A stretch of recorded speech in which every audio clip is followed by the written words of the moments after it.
Assalamualaikum warahmatullahi wabarakatuh. Bismillahirrahmanirrahim. Alhamdulillah, puji syukur kehadirat Allah subhanahu wa ta'ala. Baiklah, pelajaran kita pada hari ini yaitu perjanjian Aqabah yang kedua. Pada minggu yang telah lewat kita sudah mempelajari perjanjian Aqabah yang pertama, sebagaimana Nabi Muhammad SAW mengutus seorang sahabat yang bernama Mus'ab ibnu Umair al-Abdari untuk berdakwah ke kota Yasrib. Hingga akhirnya banyak perkampungan yang sudah masuk Islam dalam waktu yang singkat. Agama Islam pun berkembang dan bertambah banyak pengikutnya di kota Yasrib. Sebelum datang musim haji, tahun ke-13 dari kenabian, Mus'ab bin Umair kembali lagi ke kota Mekah dengan membawa kabar gembira tentang keberhasilan menyiarkan Islam di kota Yasrib. Juga kabar tentang kesiapan penduduk Yasrib menerima agama Islam dan memberi perlindungan kepada kaum muslimin dan Nabi Muhammad SAW.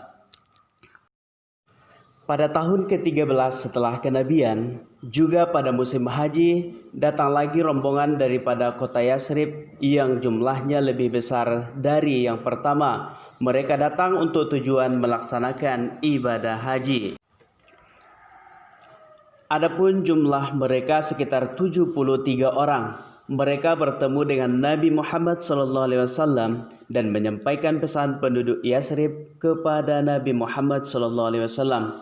Pesan itu berupa permintaan masyarakat Yasrib agar Nabi Muhammad bersedia datang ke Yasrib untuk memberikan penjelasan dan pengajaran agama Islam.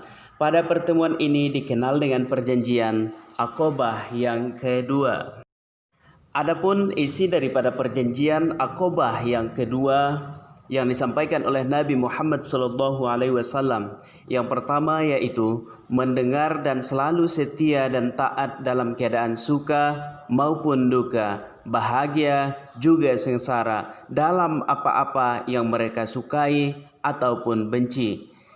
Dan yang kedua, berinfak, bersedekah dalam keadaan lapang maupun sempit. Yang ketiga, melakukan amar ma'ruf nahi mungkar. Yang keempat, tidak membiarkan dirinya terpengaruh dengan hinaan maupun celaan orang-orang yang mencemooh di jalan Allah Subhanahu wa taala. Yang kelima, selalu melindungi Nabi Muhammad SAW selayaknya mereka melindungi wanita juga anak-anak mereka. Kemudian ada salah seorang bangkit lalu berdiri dari rombongan kota Yasrib yang bernama Al-Barra bin Ma'rur. Lalu spontan memegang tangan Nabi Muhammad SAW, kemudian berkata, "Wahai Rasulullah, demi orang yang mengutus engkau dengan benar, kami benar-benar akan melindungi engkau sebagaimana kami melindungi istri-istri kami. Baiatlah kami wahai Rasulullah, demi Allah kami adalah orang-orang yang mahir dalam berperang dan mengepung musuh."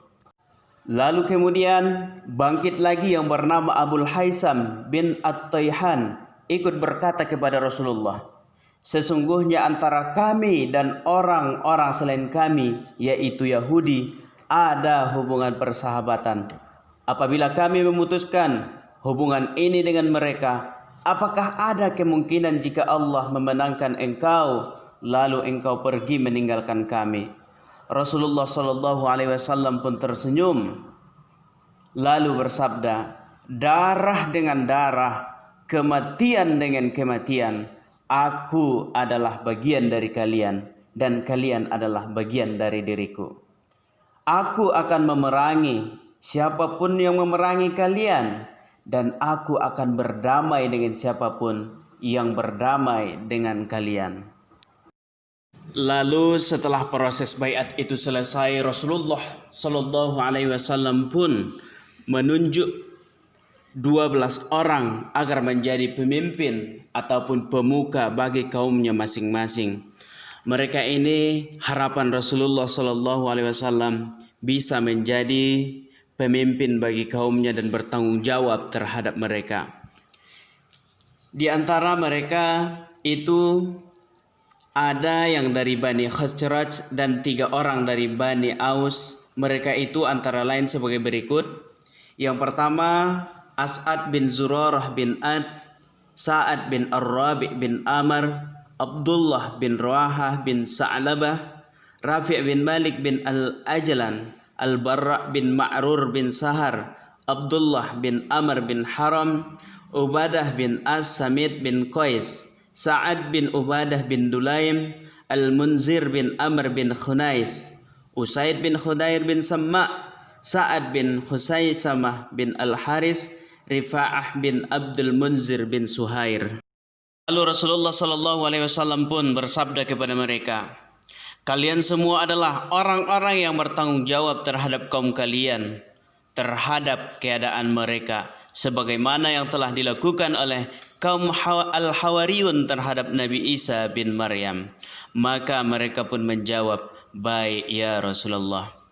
Begitulah kisah dari perjanjian Aqabah yang kedua, yang dalam sejarah juga dikenal dengan istilah Bai'atul Aqabah Kubra.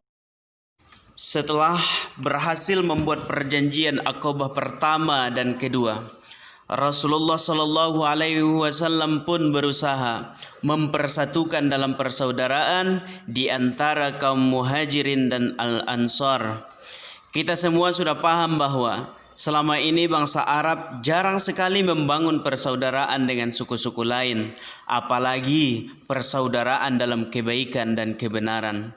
Akan tetapi hal ini dapat dihapus oleh Rasulullah SAW dengan berhasil mempersatukan dalam persaudaraan yang sangat kuat dan mendarah daging antara kaum Muhajirin dan Ansar. Selanjutnya bagian C, Nabi Muhammad SAW membina masyarakat Madinah dalam bidang agama.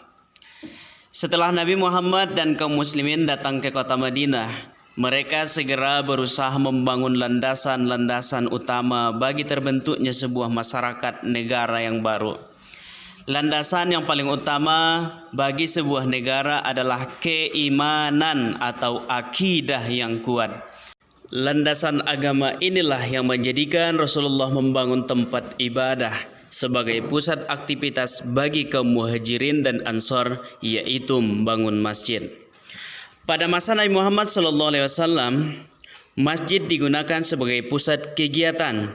Kegiatan itu meliputi peribadahan dan penyelenggaraan pemerintahan. Pembangunan masjid adalah hal yang dilakukan pertama kali oleh Nabi Muhammad SAW di kota Madinah, yaitu Masjid Nabawi. Sebelumnya, Nabi membangun Masjid Quba di 5 km sebelah tenggara kota Madinah. Masjid Nabawi dibangun pada bulan Rabiul Awal tahun 1 Hijriah, bertepatan pada bulan September 622 Masehi. Masjid itu dibangun umat Islam dengan bergotong royong. Waktu Nabi Muhammad SAW sampai di kota Madinah, kaum Ansar lalu menawarkan tempat tinggal bagi Nabi Muhammad SAW. Akan tetapi Nabi Muhammad SAW menolaknya. Kemudian Nabi Muhammad SAW menaiki untanya, kemudian mengelilingi kota Madinah. Ketika sampai di depan rumah Abu Ayyub Al-Ansari, unta Nabi Muhammad SAW berhenti dan berlutut. Nabi Muhammad pun turun dari untanya dan menanyakan, siapakah pemilik tanah tersebut? Lalu Mu'ad Arfa menjawab bahwa tanah itu adalah milik Sahal dan Suhail. Keduanya adalah anak yatim yang diasuh oleh Asad bin Zurarah. Nabi Muhammad SAW kemudian meminta kerelaan kedua anak yatim tersebut untuk menjual sebidang tanahnya sebagai tempat pembangunan masjid. Ternyata keduanya tidak menjualnya, akan tetapi mewakafkannya kepada Nabi Muhammad SAW. Nabi Muhammad tidak mau menerima wakaf tersebut kecuali dengan membelinya seharga 10 dinar. Di atas tanah itulah terdapat beberapa kuburan orang musyrik dan beberapa pohon kurma. Muhammad SAW kemudian memerintahkan kaum muslimin untuk membongkar kuburan itu dan menebang pohon kurma serta meratakannya. Setelah itu, Nabi Muhammad sendiri yang meletakkan batu pertama pembangunan Masjid Nabawi tersebut. Setelah Masjid Nabawi selesai dibangun, Nabi Muhammad menggunakannya untuk berbagai keperluan. Di antaranya yaitu sebagai berikut. Yang pertama, pusat peribadahan. Yang kedua, pusat perencanaan kegiatan masyarakat. Yang ketiga, pusat latihan dan pendidikan dari Nabi Muhammad SAW. Yang keempat, menampung kaum muhajirin dari kota Mekah yang kehabisan bekal. Dan yang kelima, tempat mengadili perkara-perkara yang diselesaikan oleh Nabi Muhammad SAW. Setelah membangun Masjid Nabawi, umat Islam berturut-turut membangun beberapa masjid lainnya. Di antaranya sebagai berikut. Yang pertama, Masjid Jumu'ah, Masjid Ghamamah, Masjid Bani Quraizah, Masjid Ubay bin Ka'ab, Masjid Salman, Masjid Ali. Masjid Jumu'ah ini merupakan tempat Nabi Muhammad SAW melaksanakan sholat Jumat yang pertama kali. Adapun Masjid Ghamamah merupakan tempat dilaksanakannya sholat hari raya yang pertama. Demikian, mohon maaf atas kekurangan dan kesalahan. Wassalamualaikum warahmatullahi wabarakatuh.